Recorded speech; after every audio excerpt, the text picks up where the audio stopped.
Je suis très heureuse d'être ici à Bratislava, qui est une ville amie de Saint-Étienne, puisque depuis 1991, nous avons une coopération avec l'Académie d'art et design de Bratislava et également avec le centre de design de Bratislava. Et la première visite dans votre ville, c'était en 92 et depuis nous n'avons pratiquement jamais cessé les collaborations. Donc je voudrais, avant de commencer cette présentation, remercier la ville de Bratislava, remercier Ingrid, remercier Alena et remercier l'ambassade de France et l'Institut français et dire combien nous sommes fiers de faire partie d'avoir été invités à cette conférence et de faire partie du programme de Košice, capitale européenne de la culture. Merci. Alors, donc j'ai choisi de vous parler de Saint-Étienne, ville laboratoire du design, qui était le titre du dossier de candidature de Saint-Étienne pour devenir ville créative UNESCO, dossier que j'ai préparé en 2009 et pour lequel nous avons été désignés en 2010. Donc Saint-Étienne est devenue en 2010 la première ville française à intégrer le réseau UNESCO des villes créatives de design aux côtés de Buenos Aires, Berlin, Montréal, Nagoya, Kobe, Shenzhen, Séoul, Shanghai, Graz et Pékin dernièrement. Saint-Étienne est une ville en mutation qui a adopté le design comme agent de transformation du cadre de vie et levier pour le développement économique. C'est une ville de 200 000 habitants et 500 000 pour la grande métropole. Le réseau UNESCO, brièvement, a lancé en 2004 le réseau des villes créatives et réunit 34 villes dans 7 domaines, 7 thématiques, qui sont la littérature, le cinéma, la musique, les arts populaires, le design, les arts numériques et la gastronomie. Ce n'est pas un label, ce n'est pas le label du patrimoine, que l'on connaît souvent pour les villes, ni une compétition. Son objectif est de promouvoir le développement culturel, social et économique des villes dans les pays développés et ceux en voie de développement.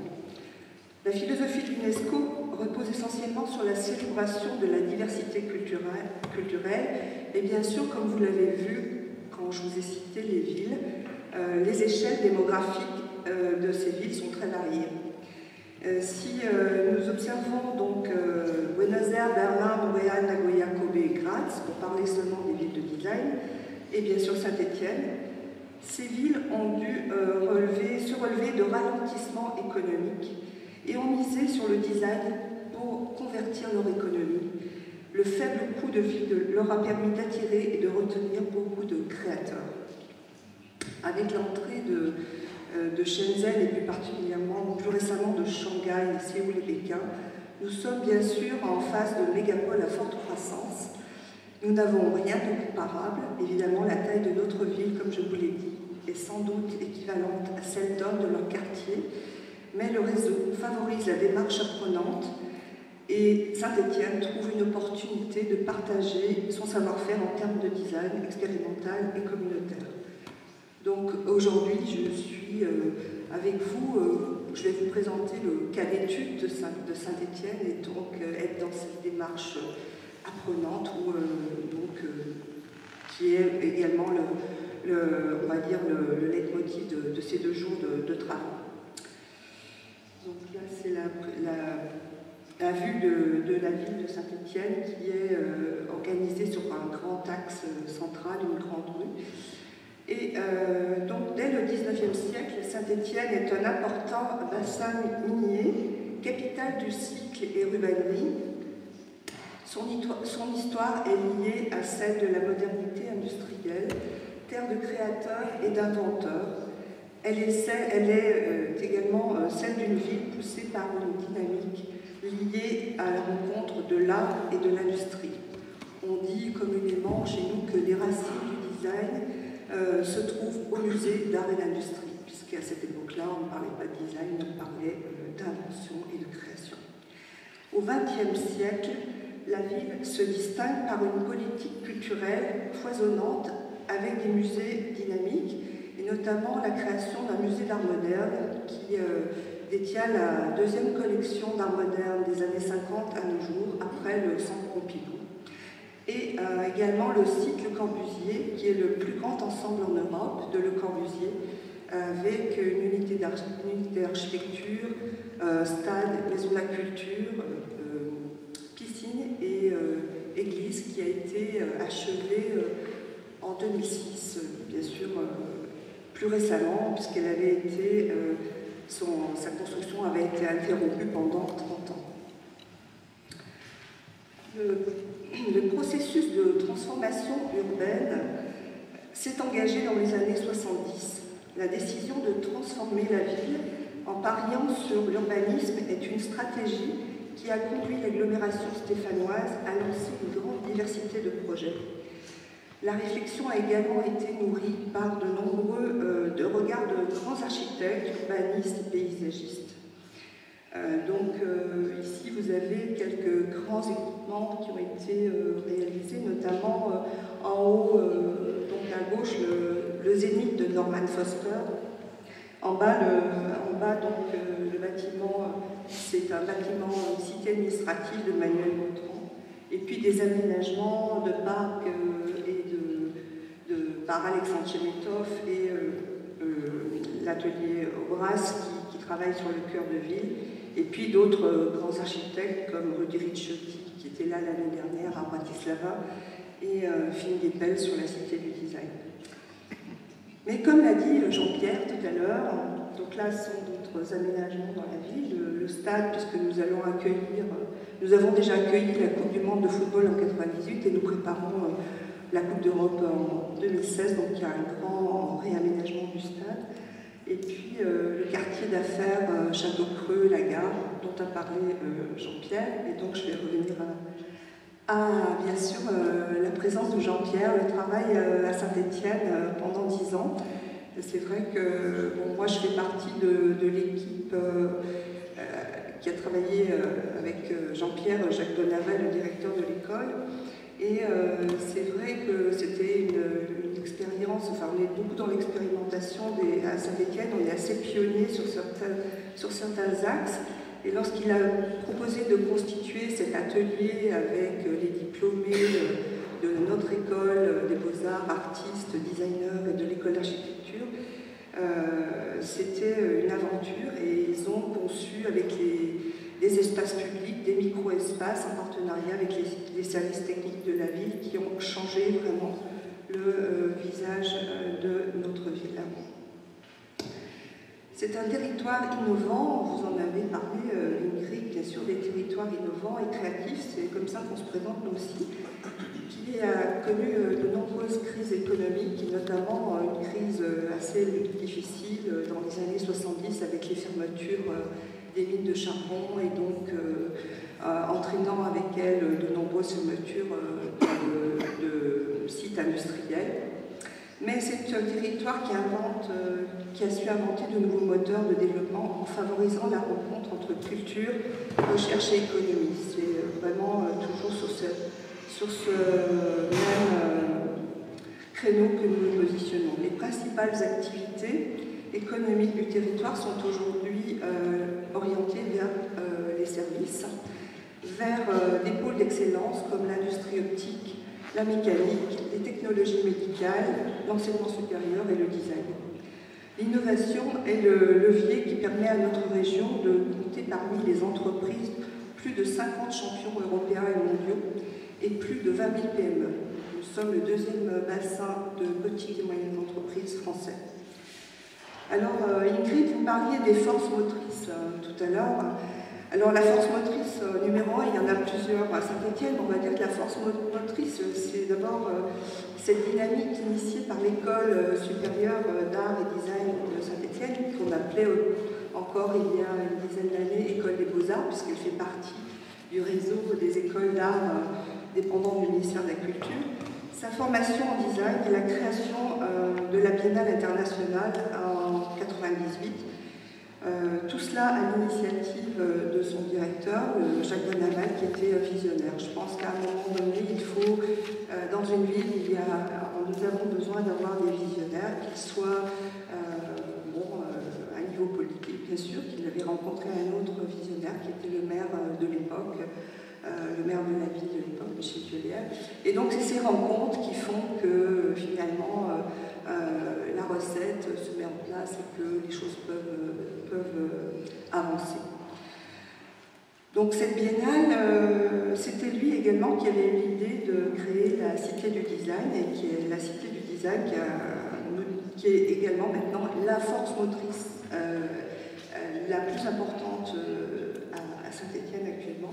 Elle a été créée en 2005 et elle est un outil exceptionnel au service de Saint-Étienne et de son territoire, avec un positionnement singulier sur le design, un design tourné vers les mutations sociales et les nouveaux modes de vie.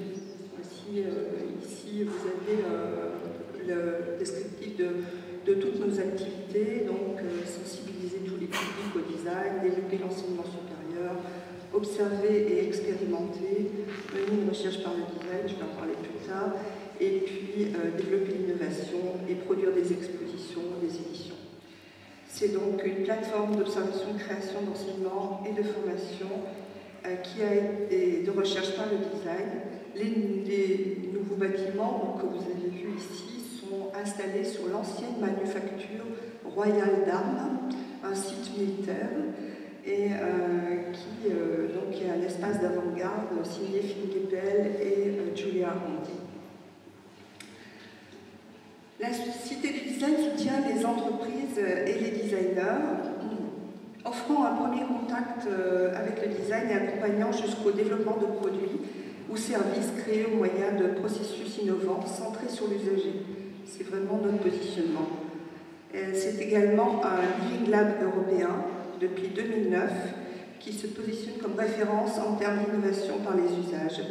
Nous sommes actuellement leaders dans un programme européen qui s'appelle IDEOL et qui lie les centres de design et les Living Labs en Europe. Et Bratislava, le centre de design de Bratislava, fait partie de nos partenaires. La Cité du Design est un centre de recherche en design. Alors je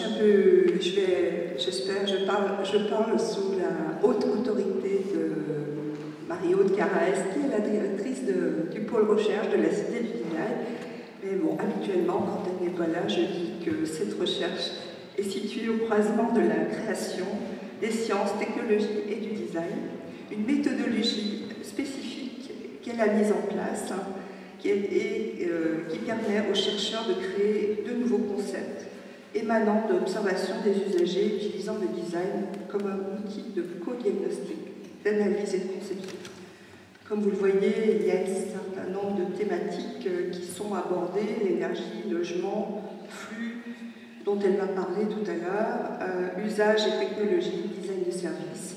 Tout cela en partenariat avec des entreprises ou des publics et privés dans le cadre de programmes de recherche.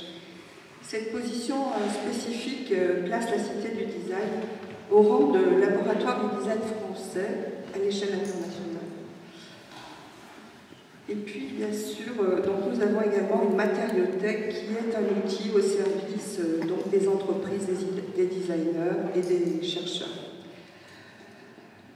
Le succès de la Biennale internationale de design, donc nous en sommes à la 8e édition, ont permis à l'école et à la Cité du Design d'acquérir une riche expérience d'échanges internationaux et de poursuivre une politique active d'intégration dans des réseaux internationaux. Et c'est aussi grâce au succès de ces biennales que la ville s'est forgée, Saint-Étienne et tout son territoire se sont forgés une nouvelle identité. Nous en avons parlé hier, la question de l'identité des villes est très importante. Depuis 2007,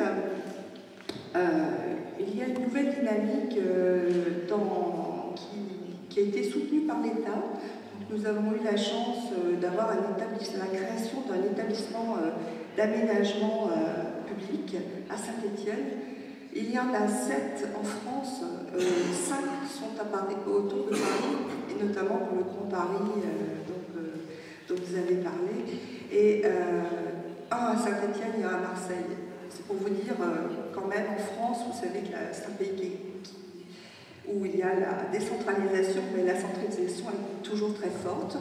Donc, nous avons bénéficié, grâce à cet établissement public, Saint-Étienne a pu bénéficier de financements particuliers pour contribuer à accroître l'attractivité nationale et internationale du territoire. Je ne sais pas si vous savez où est situé habituellement, je mets la carte de l'Europe où je positionne Saint-Étienne parce que c'est toujours compliqué peut-être vous avez été regardé auparavant, mais Saint-Étienne est à 60 km de Lyon. Nous sommes la 2e ville de la région Rhône-Alpes, qui est la 2e région française. Et donc Saint-Étienne a toujours fait partie maintenant de cette métropole européenne du Grand Lyon, Lyon-Saint-Étienne, Nord-Isère.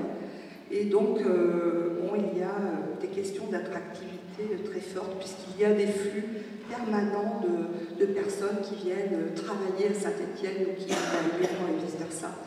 Donc, c'était aussi un enjeu pour la région. Et, comme je vous l'ai dit, nous avons beaucoup d'entreprises, donc de forts enjeux de positionnement. Donc ici, vous voyez, ça c'est une carte interactive qui a été faite pour la Biennale cette année, et donc qui présentait notre territoire d'une manière plus contemporaine. Saint-Étienne Métropole est également la première collectivité française à avoir intégré une fonction de design management dans la conception et le déploiement de ses politiques publiques. Ça, c'est vraiment nouveau, en fait. Donc, nous avons une collègue, Nathalie Arnoul, qui est en bleu, et qui travaille donc avec la ville, les services de la ville et les services de la métropole pour poser la question du design en amont de tous les projets, dans tous les cahiers des charges. Donc, c'est un travail de longue haleine. Donc, depuis, cette démarche a permis d'initier, de se doter d'outils d'innovation centrés sur les usages, de nombreuses expérimentations, des sensibilisations, etc. Et donc depuis 2010, elle s'est traduite par une centaine de réalisations qui ont impacté le quotidien des entreprises, des collectivités, des citoyens, et qui mettent en évidence la pluralité des champs du design, donc le design de service, comme par exemple ici sur tout un travail qui a été conduit sur les transports urbains de la ville avec une identité graphique et l'intégration une nouvelle identité graphique de tout ce système de transport, puisque nous, à Saint-Étienne, on a un tramway qui date du 19e siècle, fin du 19e siècle, et un réseau de transport urbain qui est assez développé en bus, en car, mais il y avait comme ça une espèce d'embrouillement, personne ne savait que ce réseau était cohérent et appartenait à une même structure. Donc, design de service, design de produits, design numérique, design graphique, design d'innovation sociale, design industriel, c'est ce que nous essayons d'infiltrer dans des projets. C'est l'acupuncture du design, cette acupuncture urbaine dont on parle, mais aussi qui est une acupuncture du design.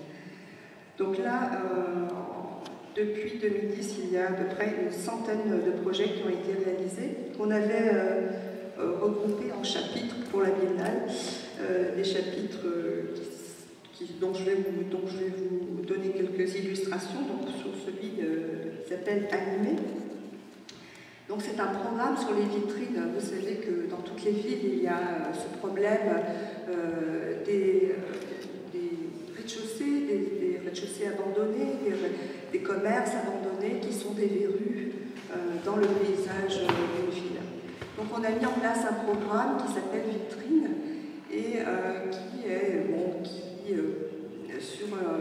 un programme temporaire jusqu'à ce qu'effectivement le local soit revendu ou réaffecté, mais qui permet d'utiliser la collection des musées d'art moderne, musées d'art de l'industrie. C'est une manière de sensibiliser le public et de donner un cadre un peu plus agréable à la vie. Des petites choses, on parle d'agriculture, du design. Nous avons également mis en place un programme qui s'appelle Commerce Design, en partenariat avec Montréal en 2003. Montréal fait partie du réseau des villes créatives UNESCO, mais à cette époque-là, on n'en faisait pas partie, simplement un partenariat. On avait lancé cette initiative et nous avons fait ce partenariat pour le faire également à Saint-Étienne. C'est un concours auprès des commerçants pour stimuler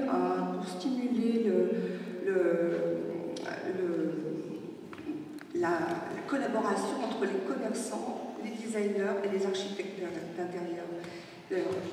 Ce concours ne récompensera que les commerçants qui ont fait appel à un professionnel, pas qui n'ont pas fait repeint par eux-mêmes, réhabilité par eux-mêmes, ou par la cousine, ou par leur femme, leur intérieur. Donc c'est vraiment un projet pour stimuler l'offre et la demande.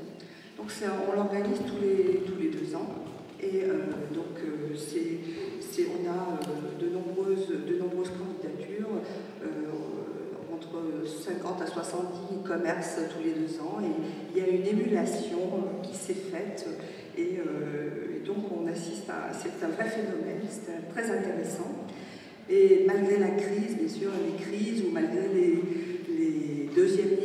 travaux des deuxièmes lignes de la deuxième ligne de tramway qui avait un peu éventré le centre-ville, et malgré actuellement les travaux de centre-ville aussi, où il y a toujours ces problématiques avec les commerçants qui souffrent de tous ces travaux, et puis dans le contexte, les opérations fonctionnent bien. On a également monté une opération qui s'appelle Hôtel D, pour stimuler également parce que le parc hôtelier à Saint-Étienne est assez ancien, et donc on a lancé une opération avec les hôteliers pendant la Biennale 2008, et maintenant il y a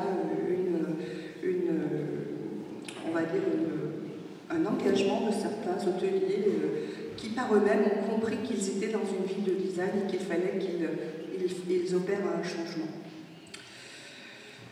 Donc l'aménagement d'un skatepark avec une association de skateurs, ou des aménagements d'espaces de jeu dans certains quartiers.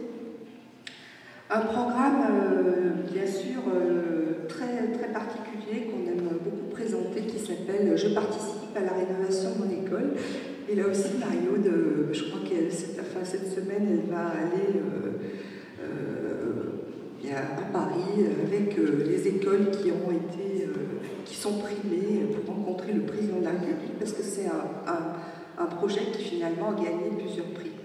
Alors, je participe à la rénovation de mon école, c'est quoi? En fait, vous savez, les écoles primaires en France, en tout cas, dépendent des services municipaux. C'est sous la tutelle de la ville. Toutes les réhabilitations sont sous les tutelles de la ville. Et il y a des enveloppes qui sont attribuées, et il y a une rotation de réaménagement d'écoles. Ce qu'on a proposé, la Cité du Design a proposé donc à l'Éducation nationale et à la ville de travailler différemment, et en général les services de la ville, ils ouvrent un catalogue, ils choisissent du mobilier, ils prennent de la peinture et ils repeignent. Et voilà, c'est ça la rénovation. Ce qu'on a proposé, on a proposé de travailler donc avec des designers, de travailler avec les instituteurs et les enfants et les services municipaux ensemble, et avec la même enveloppe, dans un espace de co-création, de faire des propositions différentes et plus créatives. Et donc on a fait ce programme sur 3 écoles. Maintenant il y a 5 écoles maintenant, C'est un programme qui a remporté plusieurs prix déjà il y a 2 ans et maintenant qui vient d'être distingué en 2e place, un 2e prix, mais tu pourras peut-être dire quelque chose tout à l'heure, en 2e prix, et la semaine prochaine, Marie-Aude va recevoir le prix avec l'éducation nationale et mettre les enfants à l'Élysée. Donc vous voyez, donc ce sont l'acupuncture, elle prend du temps, ça a commencé il y a plusieurs années, ça met du temps, mais il faut vraiment continuer sur avoir une adhésion, c'est de ce dont parlait Jean-Pierre, faire cette adhésion, cette métamorphose de tous les points dans la ville. Innover, donc, ce sont des projets d'aménagement de bâtiments industriels, d'autres projets qu'on avait regroupés sous le terme de raconter. Ce sont donc la métropole de Saint-Étienne regroupe 43 petites communes autour de Saint-Étienne. Donc dans des communes rurales, il y a également des interventions dans des parcs, sur certaines friches industrielles, qui sont assez remarquables et qui engagent donc des jeunes designers et des entreprises, comme ici une entreprise de tôlerie qui a développé, qui fabrique de la tôle, mais qui a développé une gamme, un programme de recherche avec des designers pour développer des produits propres dans le mobilier urbain. Ici aussi, réinventer, donc ce sont des interventions sur des espaces abandonnés ou temporairement inoccupés, qui sont un peu... par exemple, cet espace-là, c'est un espace qui est près de la gare de Châteaupreux, donc tout le quartier est actuellement en rénovation, mais évidemment, il faut un peu de temps pour que tout se mette en place. Donc il y a des opérations ponctuelles où on engage des designers pour faire des performances, des événements, et qui vont aussi impliquer les citoyens. Et en bas, donc, c'est plus qu'un projet, puisque l'Office de tourisme vient d'être rénové également avec des jeunes designers. Il a ouvert ses portes la semaine dernière. Et puis un travail, donc nous aussi à Saint-Étienne, on a de nombreux jardins ouvriers, c'était une tradition de fin du 19e siècle. Donc là, il y a eu tout un travail qui a été conduit pour repenser la cabane de jardin, mais en appliquant également des foyers d'insertion. Donc être une ville créative de design du réseau UNESCO, c'est utiliser le design comme révélateur et catalyseur du potentiel créatif de tous. Et la Biennale, bien sûr, c'est l'occasion pour Saint-Étienne d'animer tout un territoire avec des événements inédits dans des espaces, de découvrir des espaces, des friches industrielles, des ateliers d'artistes, des commerces, des musées et des équipements privés ou publics, d'organiser des rencontres et des forums. Alors pour vous dire, cette année, nous avons eu, ça c'est, vous savez, en général, quand on organise des événements, il faut toujours fournir des chiffres pour prouver qu'on a bien travaillé, que c'était un beau succès, mais il faut dire que c'était quand même un très beau succès, 140 000 visiteurs sur 3 semaines de programmation. Donc je crois qu'on a tenu notre défi, Paris, etc. Puisque Saint-Étienne, on va dire qu'on a l'habitude de relever les défis depuis pas mal de temps. Alors moi je vais vous parler, donc là vous avez quelques expositions, donc Singularité. Là il y a l'exposition Les androïdes reptiles de cochons électriques, c'était l'exposition dont Marie-Aude Caraès était la commissaire. Et d'autres expositions demain c'est aujourd'hui sur la prospective, puisqu'on a toujours un positionnement sur...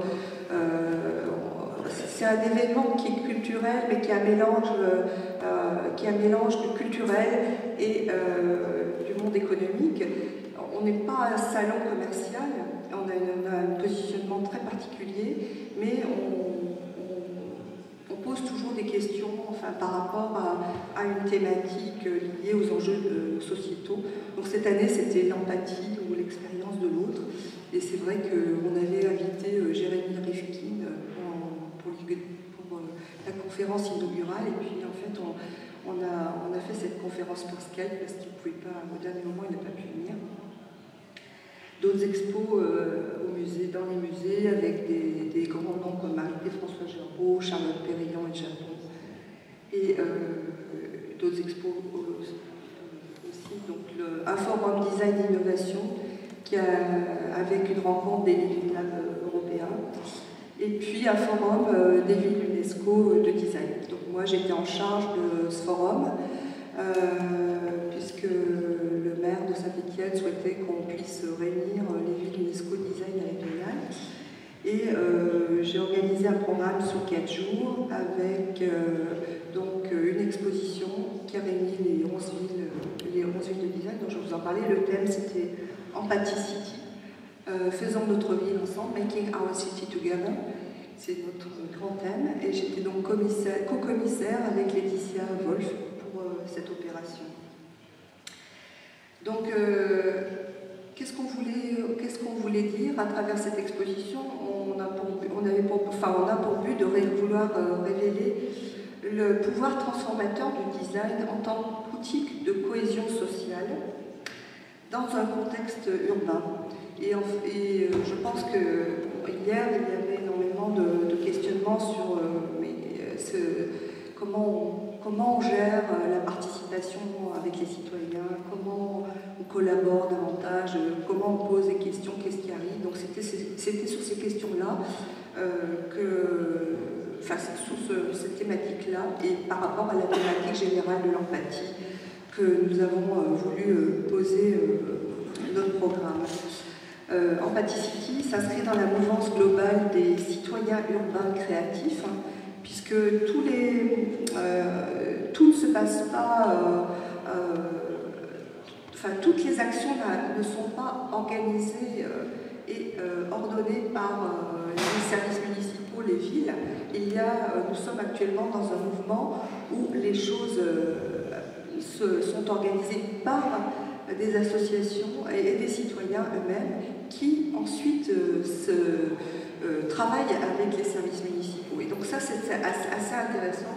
Ça fait partie des changements qui s'opèrent au XXIe siècle. Nous sommes avec des citoyens qui ont envie, parmi eux, il y a de nombreux créatifs, il y a des associations qui regroupent de nombreux créatifs, des sociologues, des architectes, des designers, des artistes, et ils ont envie de participer. Donc, les résultats sont quelquefois si l'association est bien implantée se poursuivent pendant plusieurs années. Quelquefois, ce sont des actions ponctuelles, mais en tous les cas, toutes ces interventions, elles ont pour espoir de résoudre des problèmes complexes et de rendre une ville plus durable, accueillante et solidaire. C'est quand même un peu ça l'enjeu. Donc nous, on a voulu montrer cette ville qui réfléchit et tente de répondre au changement en engageant ses communautés créatives. Les designers, ici, jouent un rôle en tant que médiateurs empathiques entre les citoyens, les communautés et les gouvernements. Il faut vous dire que cette démarche de design communautaire n'est pas toujours ancrée dans les traditions de politique publique des villes, et du réseau encore moins, du réseau UNESCO encore moins, parce qu'il faut quand même imaginer qu'il y a dans le réseau, il y a les villes chinoises, où là, on n'en est pas du tout là, en fait. Mais bon, c'était un défi, c'était un enjeu, donc on est arrivé à montrer des projets qui avaient été menés en collaboration avec des Chinois et des Européens souvent. Il y avait des beaux projets. Donc, traiter de l'empathie dans la ville, c'est reconnaître les circonstances où peuvent se déclencher ces approches de design empathique. Désastres naturels, c'est ce qui est démontré par Kobe, par exemple, après leur tremblement de terre, ou des disparités civiles, des crises sociales, mais aussi explorer la relation à la nature en ville. Donc la méthode Empathicity, elle s'est inspirée d'un programme européen dans lequel la Cité du Design était partenaire de 2010 à 2012, qui s'appelle Human Cities, et également par le programme Expotential qu'a mis en place Laetitia Wolf à New York. Elle est la directrice d'une ONG qui a pour but de connecter les designers avec les citoyens à New York pour améliorer le cadre de vie de New York. Donc vous voyez que toutes ces questions-là sont bien posées. Nous avons... j'ai oublié les photos. Pardon, j'ai oublié les photos. Voilà quelques photos de l'exposition. Nous avons donc travaillé avec une association à Saint-Étienne qui s'appelle Carton Plein, qui a invité deux collectifs de designers graphiques et designers à inventer des micro-dispositifs et créer un parcours de jeu pour la Biennale. Nous avons également, donc là c'était l'événement avec performance où on faisait ce parcours de toutes ces installations. Nous avons également présenté, donc les villes avaient également, il y avait une exposition de produits qui évoquait l'empathie également. Donc ça c'était différent en fonction des villes. Et pour Saint-Étienne, nous avons présenté un projet qui me tenait bien à cœur. Ce sont des jeunes designers qui ont travaillé avec les compagnons d'Emmaüs. Vous savez que l'association d'Emmaüs est une association créée par l'abbé Pierre pour combattre la pauvreté. Et donc ils ont travaillé avec cette association pour repenser leur présentation, dessiner du mobilier pour leur salle d'exposition. Mais en fait, ils ont travaillé avec eux en utilisant et en recyclant en fait, le matériel qu'ils reçoivent. Ils ont donc créé tout un système, une notice explicative, et ils les ont formés, tout ça à titre bien sûr bénévole, pour qu'ils puissent donc répondre à eux-mêmes à ce genre de propositions, donc de recréer un univers, mais avec les objets qu'ils ont déjà reçus par tous ceux qui ont donné le mobilier. Et vous imaginez bien qu'ils ont énormément de lits, de cadres de lits, de divans. Donc ils ont réutilisé toutes les structures, découpé des morceaux de bois, ils ont formé les compagnons pour qu'ils puissent réaliser tout cela par eux-mêmes. Un autre objet que nous avions choisi un peu comme emblématique, mais Jean-Pierre en a parlé aussi, enfin l'a montré tout à l'heure, ce sont les clous, les assistants qui sont installés devant la gare de la gare de Château-Creux. Et donc ces assises, en fait, pour nous, ces assises sont devenues un objet de rencontre, un espace de jeu. Je pense que le designer et l'entreprise qui avait pensé ça n'avaient pas imaginé l'usage de cet objet, et est devenu un objet iconique du passé industriel de la ville dans un espace plus contemporain. Le colloque donc, a réuni,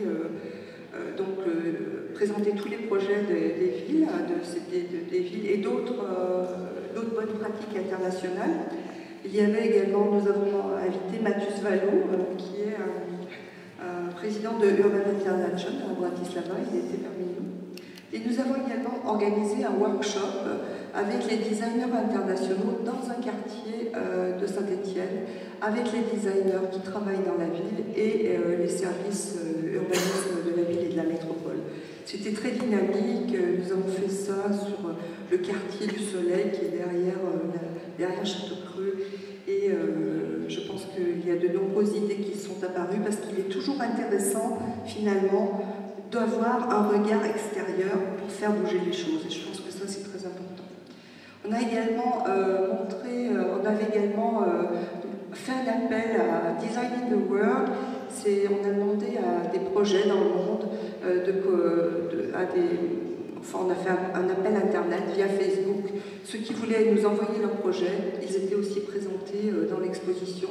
Et on a donc des projets d'une trentaine de pays qui ont été présentés. Et on espère pouvoir comme ça continuer la collaboration. Alors, Design dans les quartiers, c'est un peu, j'ai bientôt fini. Design dans les quartiers, donc c'est un programme, ça répond un peu à toutes vos questions, Ingrid, sur comment on peut faire pour être dans des programmes plus participatifs. Il faut savoir qu'en France, il y a eu la création des conseils de quartier. Donc chaque quartier doit organiser, donc avec les élus et les citoyens, des réunions pour débattre des enjeux de la ville. Alors, ces débats sont plus ou moins réussis, bien sûr, parce que quelquefois ils sont lieu de débat ou combat, ça dépend des sujets. Et ce qu'on a proposé dernièrement, c'est d'intégrer des jeunes designers dans ces conseils de quartier. Et le rôle de ces designers, c'est de traduire en fait les besoins, d'être des traducteurs pour traduire les besoins des habitants. Parce que souvent, ils ne savent pas, ils ont envie, mais ils ne savent pas. Donc, comme quand même le rôle de designer, c'est quand même un rôle de traducteur. Donc, voilà. Et on a donc imaginé des lieux où les piétons et le vélo circulent autrement. Des petites choses, inventer des lieux de détente à l'image de ceux qui les fréquentent, enfin. Des espaces de jardin, enfin des petites choses, mais des petits projets qui sont quand même significatifs et donc qui ont été présentés pour la Biennale du Design dans sa totalité. Donc il faut, comme vous l'avez dit, comme Jean-Pierre l'a dit, ou d'autres l'ont dit, on parle d'acupuncture urbaine, mais l'acupuncture du design, c'est aussi, c'est quand même la méthode. Il faut toujours essayer d'imaginer ensemble tous ces projets. Donc, comme vous le voyez, la ville, elle est au cœur des préoccupations de la Cité du Design. Elle a été abordée dans les différentes thématiques des précédentes biennales. En 2006, c'était cohabitation. En 2008, on avait invité John Takara et on avait présenté un City Ecolab. En 2010, on parlait de la ville mobile. En 2013, puisqu'on a changé légèrement la date, nous parlions de l'empathie et nous donc d'Empathicity. Nous avons également profité de cette réunion des villes pour signer une convention, de signer une déclaration ensemble entre les 11 villes du réseau des villes créatives pour faire une ville plus créative, plus empathique, la dessiner ensemble, la rendre plus durable, accueillante et solidaire. Alors évidemment, quand je vous dis ça, on dit oui, c'est presque angélique, donc voilà. Mais il faut passer à l'acte. Donc le fait d'avoir signé ensemble cette déclaration, le fait de décider qu'on va continuer à travailler ensemble sur ce thème, à constituer une plateforme, je pense que ça fait partie des éléments clés qui font avancer les choses. Donc en conclusion, je dirais que la complexité des défis urbains auxquels nos sociétés doivent faire face ne peut plus reposer sur des expertises en silo des spécialistes, mais surtout sur une collaboration par définition interdisciplinaire et participative que le design nourrit et tente d'émuler. Et comme vous le voyez, les défis sont encore nombreux pour métamorphoser nos villes. Merci pour votre attention.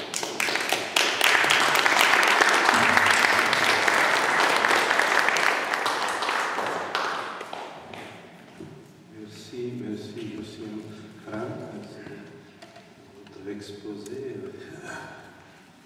aussi riche en informations, très inspirant. Si vous voulez, on peut passer directement à la deuxième contribution qui sera présentée par Marie-Aude Taraes. Prejdeme teraz k druhej